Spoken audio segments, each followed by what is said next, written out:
Hello everybody, so we are now going downstairs. Oh, I'm wearing a mask, you can see.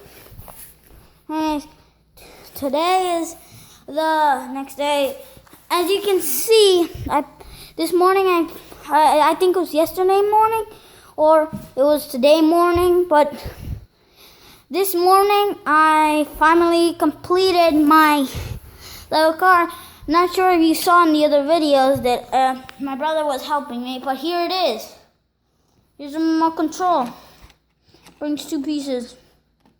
Before, and I'm gonna show you how they run. All right? Just getting the control, okay? All right.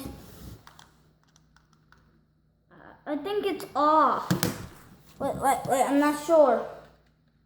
Where's the wheel? It's on. See? Sorry. Yeah, moves pretty quick.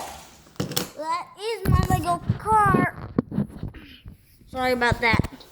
But here, this is my Lego car. Yeah, opens the hood. Only that far though. Then it opens the back. See? Then here you're gonna to close it. You see this? You see that little hole right there? This right here. You're gonna make sure this is in here. Okay, I'll be right back after I show you that I am now gonna be fixing that. So I just got